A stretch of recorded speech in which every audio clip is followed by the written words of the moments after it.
In the previous video, we have seen one possible relaxation for the knapsack problem to obtain an upper bound. Here we will see another possible relaxation. As I explained before, we had two possible choices here to relax two different types of constraints.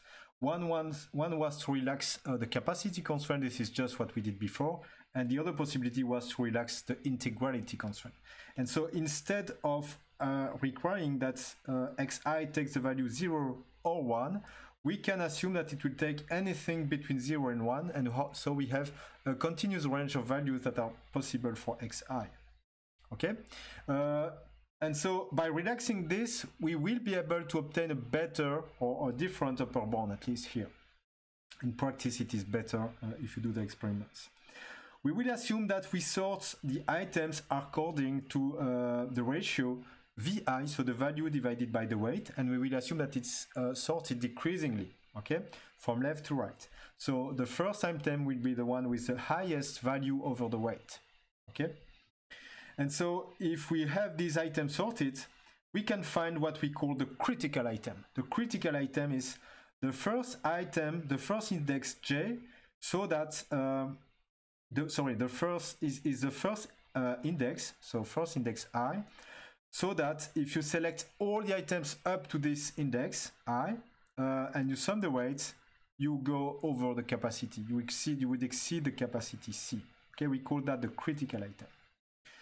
And so one possible upper bound is to select all the values before this critical item, and then you take the fraction of the critical item, and the fraction is proportional here to the capacity that is left by the selection of all the items before the critical item, okay? Because if you look here, this is the capacity, the total capacity that you had initially, so 9 for instance, and then you've got all the items that you have selected here before the critical item, so you've got a left capacity, okay? This is what is left. And of course, you don't want to exceed the capacity, so you can take only a fraction, okay?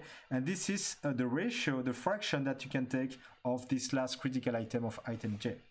Let's consider one concrete example to make sure that we are on the same page and that you understand very well this upper bound for the knapsack.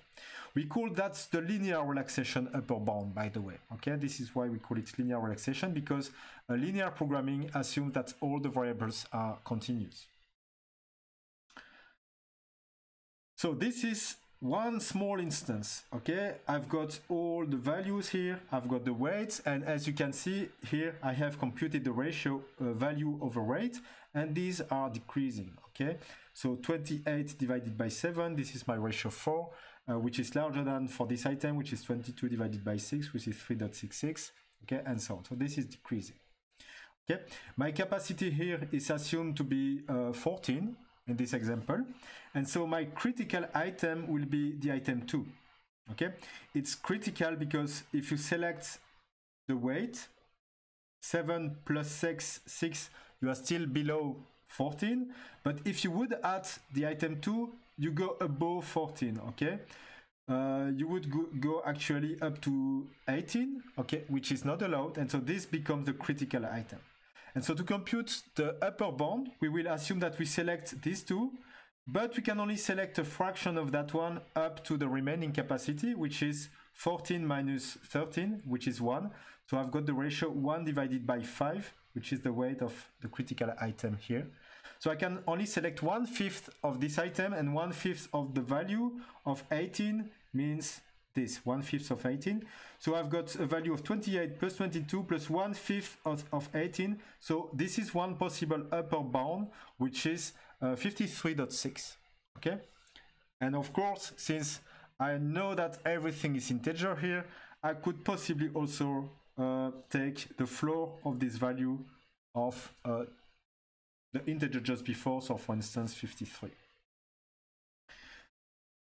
We can be interested to prove that this procedure with the critical item leads to an optimal upper bound of the linear relaxation, and that it is correct. And we can do that by contradiction, okay? This is a very standard way to do such proof, so contradiction. let's assume that I is the critical item and that the solution that I find here, the fractional solution that I find, is not the optimal one according to this relaxation, and that instead this one is the best one. It means that I can find at least two indices of variables with I and j such that I is less than j, such that this one would be less than 1 and this one, the one of j, with a larger index according to the, if you remember the sorting. This one is less than 1 and this one is larger than 0. Okay?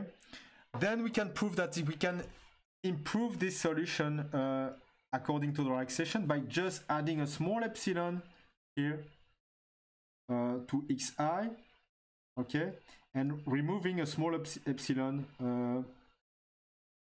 to xj. Sorry, so here it should be xj.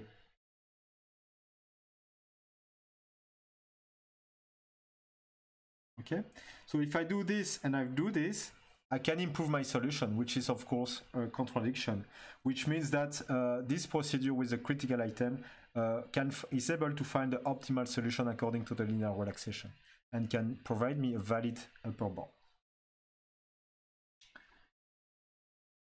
If I do this, you see that my upper bound will be much tighter, right?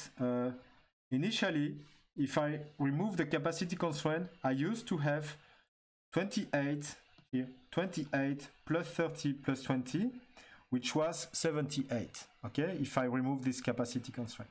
But if I relax instead the integrality constraint and I apply my upper bounding procedure, I find 53 instead. And you can immediately see that it's tighter, okay? The upper bound is lower, which means that it will induce a better pruning during the branch and bound search. So I do the same as before. I go there, I become infeasible, I find a feasible solution here.